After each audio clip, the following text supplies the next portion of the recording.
Gautam Chhaochharia about that. Let's connect with him right now. He's the ED and Head India Research at UBS, joining in to talk a little bit more about the themes, outlook, as well as, of course, a very interesting report. Gautam, thank you so much for joining in. So we just had a look at the kind of range that's been given for 2020. Tell us a little bit more about the projections on the frontline index in terms of the target.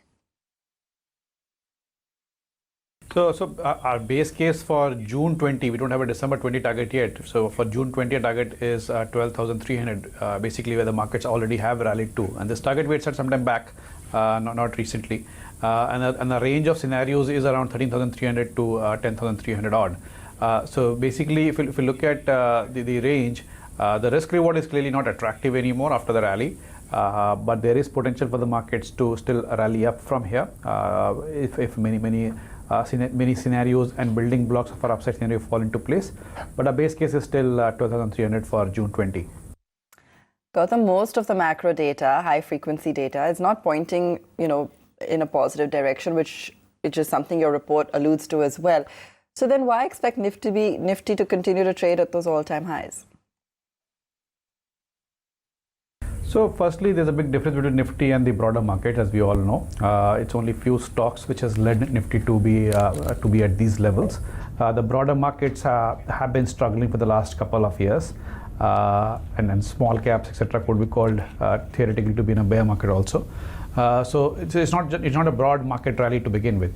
For Nifty specifically, which is a key barometer for market sentiment and how global investors look at India, why we have that range and a target of 12,300 and why the market has done well is primarily hope of these high frequency indicators bottoming out, because we have seen policymakers getting into the act to stabilize the growth slump over the last 3 to 4 months, and these things take time to show up in numbers. Are there green shoots yet? I would say green shoots definitely, few of them, but they're definitely there, like auto sales or specifically cars, Maruti starting production again, or increasing production targets. Then you've seen non-coal rail freight improving, visitor arrivals, airline traffic coming back again, the petrol diesel demand coming back again. So there are some green shoots there, but very, very early days. In our macro framework, what we see the policy action till now, both the government and the RBI, is that they are doing stuff to normalize the growth slump or stall the growth slump. But in our framework, we haven't seen enough for a quick, immediate growth recovery per se. So even a base case is a very slow, gradual normalization and then a slow, gradual recovery rather than a sharp recovery. If we see one of a sharper recovery, then obviously our upside scenario comes into play, where we see clearer policy actions for immediate recovery. Right. Gautam, hi, morning. A lot of policy steps to counter the slowdown have been taken, which, even you reiterated towards. Do you really think this is going to lead to better growth numbers in the coming days, or perhaps at least some stabilization of the macro numbers? So growth slump will stabilize. So what I mean is when growth slumped sharply, that should stabilize and start recovering gradually. The important word is gradually and slowly. You won't see a sharp recovery per se. So that's one. Flows, we have already seen the policy measures giving some hopes to global investors and flows coming back quite sharply.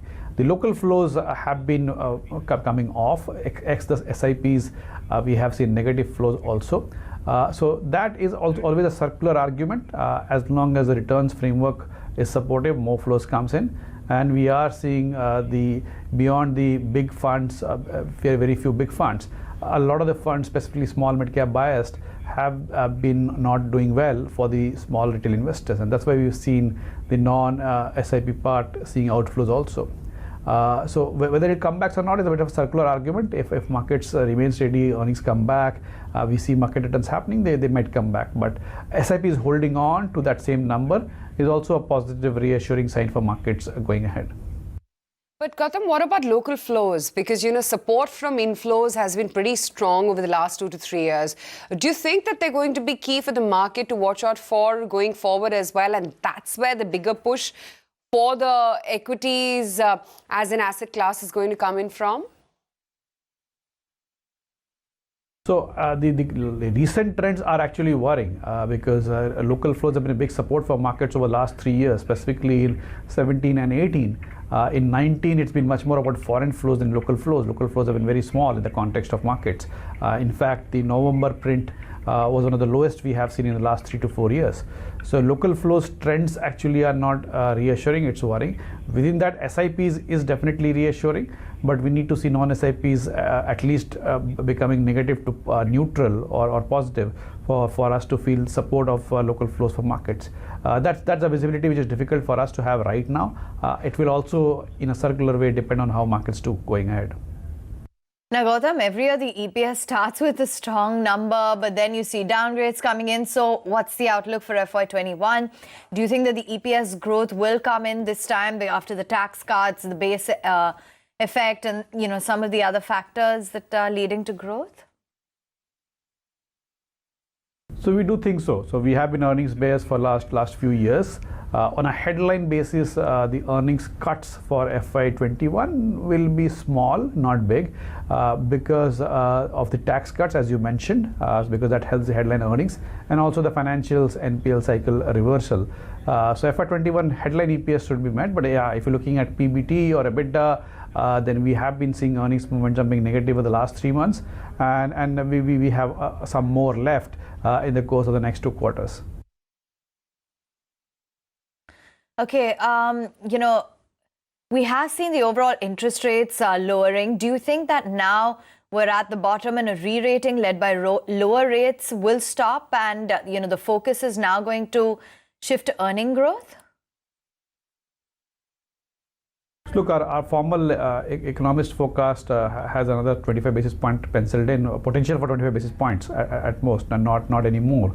But a bigger thing for markets would be the real interest rates in the market, so how the 10-year behaves, and also how the actual lending rates for the borrowers move, because the credit spreads are also quite elevated as we speak.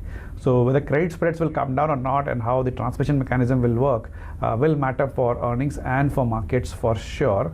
And having said that, even the rate cut cycle, etc., what we have seen till now, as I said in the beginning, the policy reaction is in a way to basically reverse the overtly tight policy we had in terms of liquidity last 1 year or odd. And also the interest rates cuts which they have done has largely followed the inflation trajectory, except the last couple of prints. So we still haven't seen an aggressive policy reaction yet to kickstart an economic cycle per se in the immediate term.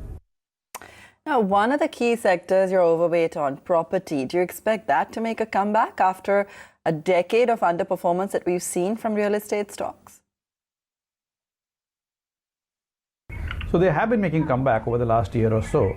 We have been overweight for a while, and I'll give you two simple arguments there. One is, in our view, property remains one of the low-hanging fruits, which the policymakers could potentially target to get the economic cycle back up again in a hurry and in a sharp way. Now, whether they do it or not, we don't know. It's difficult to predict. But in our macro framework, we do see the potential for property cycle kickstarting economic recovery as very, very high, given the value of urban household stock and wealth impact from there, of household affordability of property, etc. So this has the potential. If that happens, property sector will be in for a very, very big positive run. Even if it does not happen, and that's where our positive thesis on property comes in, there are two simple points to be positive. We are already seeing clear evidence of a gradual property cycle coming back after last 8-9 years of weak cycle. The simple measure being inventory to sales ratio is clearly on the right path for signaling a property trajectory. In fact, we have seen a couple of cities, it's already showing up in price increases in those cities. So one is that. Second is the property companies, the listed companies which we track, have been gaining share over the last few years, and we continue to have them gain share and therefore deliver robust numbers irrespective of property cycle. So property overweight is a big call for us and remains the case as we speak. Okay, auto numbers are also down year on year, stocks off their highs. Why underweight when you do expect macros to stabilize?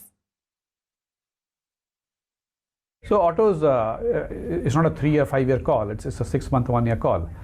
So why we have underweight is we have seen the stocks react positively over the last 2-3 months to some stabilization, the growth slump. But in our fundamental framework, even if we build in normalization and some recovery, the valuations have overshot what the fundamentals justify. In fact, possibly more than what they were before the growth slump happened. So clearly, they have run ahead of fundamentals. In the near 6 to 12 months, there could be disappointment in terms of their earnings. So 6 to 12 months, we would recommend underweight call on autos. Okay, Gautam, telecom has made a comeback towards the end of 2019. We've all seen what's happened with Bharti as an outperformer all of 2019, so to speak. Do you really think that telecom with only 3 players is going to be a strong sector in 2020 as well? Or do you think the best of the move is really behind us? So our thesis has been that we will see some kind of sector level rationalization, which will benefit at least the leading incumbents, and that thesis is kind of playing out. So we have been overweight telecoms for 2019, and we remain overweight for that sector in 2020 because a lot of that is still being played out. We still see scope for ARPUs to go up. Whether all the upside is in the price or not, we still think there is more left. Because the extent of ARPU increase, etc., is still not known, and the sensitivity of that to actual subscriber base is also still early days. But in our mix, we still remain overweight. From a 3 to 5 year perspective, we still have to see the sector evolving to make a more definitive longer term call. But for 2020, we're still remaining overweight telecom. Okay. Even though there seems to be a minor delay in the disinvestment roadmap, it seems, how is it that you're playing this theme in 2020? And do you really think that this is going to be one of the key drivers that the market is looking out for and can be a big event lead for better flows as well? So this is a big one. So this could potentially be one of the biggest events for the markets in the next 3 to 6 months if the government is able to execute it. And the right word is privatization, not strategic divestment. So they're actually able to privatize some of the big names which they have talked about. That will obviously be positive for those individual companies, but also be a big reform signal for the broader markets, and markets will take it favorably. So in our framework, from our 3 key events to watch out for in the next few months for the markets is 1, property cycle policy support, if at all, privatization, and a more aggressive policy package, if at all the government and RBI move on that part. All right, thanks so much then, Gautam, for sharing with us your outlook for 2020, sectors that you like, as well as the overall trajectory of the markets for a prosperous 2020.